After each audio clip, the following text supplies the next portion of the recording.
nama saya Saskia Raya Wulan, NPM 0124082721, Prodi Manajemen kelas Bahasa Indonesia Pagi E. Di video ini saya akan mengulas atau mereview novel ini. Pada video ini saya akan membagi bagian menjadi 5 bagian. Yang pertama identitas, yang kedua orientasi, yang ketiga tafsiran, yang keempat evaluasi, dan yang kelima rangkuman. Yang pertama yaitu identitas dari novel ini. Novel ini berjudul 45 Days of KKN yang ditulis oleh Putya Pinky dan diterbitkan oleh Akad pada tahun 2021 dan berjumlah 324 halaman. Yang kedua ada orientasi. Novel 45 Days of KKN mengangkat kisah pengalaman kuliah kerja nyata atau biasa kita sebut KKN dari sudut pandang seorang mahasiswa hukum yang bernama Putri Zalina.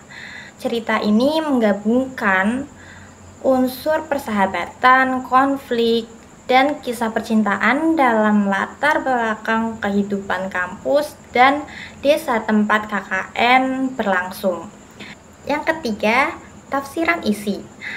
Novel ini berkisah tentang Putri Zalina yang mau tak mau harus menjadi satu-satunya anggota perempuan di kelompok KKN yang terdiri dari 5 anggota laki-laki dengan karakter yang beragam, dikarenakan anggota lainnya mengalami kecelakaan saat menuju tempat KKN tersebut. Selama 45 hari ini, mereka mengalami berbagai kegiatan KKN sekaligus menghadapi konflik internal dan eksternal. Penulis berhasil menggambarkan karakter-karakter yang kuat dan realistis seperti Satya, sang ketua yang karismatis, Wildan yang santai, Darren si humoris, Brian yang misterius, dan Jaren yang emosional. Alur cerita ini mengalir dengan paduan humor dan drama membuat pembaca ikut merasakan dengan pengalaman yang terjadi. Selain itu, latar desa dan suasana KKN digambarkan secara detail. Juga konflik-konflik yang terjadi realistis dengan kehidupan nyata.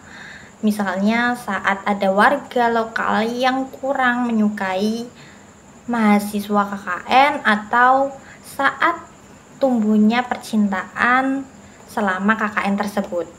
Yang keempat, evaluasi. Kelebihan novel ini terletak pada karakteristiknya yang hidup dan alur cerita yang menarik, membuat pembaca mudah terhubung dengan tokoh-tokohnya. Gaya bahasa yang ringan dan mudah dipahami menjadi nilai tambah. Lalu kekurangannya masih ada beberapa kesalahan dalam penyebutan nama dan beberapa bagian awal terasa agak lambat karena fokus pada pengenalan karakter dan latar. Meski demikian, setelah konflik mulai berkembang, cerita menjadi semakin seru dan penuh kejutan. Novel ini juga memberikan perspektif yang informatif tentang KKN sehingga cocok sebagai bacaan edukatif sekaligus menghibur pembaca. Yang kelima dan yang terakhir yaitu rangkuman. Secara keseluruhan, novel 45 Days of KKN adalah novel yang layak dibaca oleh mahasiswa maupun pembaca muda yang ingin merasakan pengalaman KKN dengan cara yang menyenangkan dan bermakna. Novel ini tidak hanya menghibur, tapi menyampaikan pesan tentang persahabatan, kerjasama, dan keberanian menghadapi tantangan. Sekian review atau ulasan novel 45 Days of KKN ini.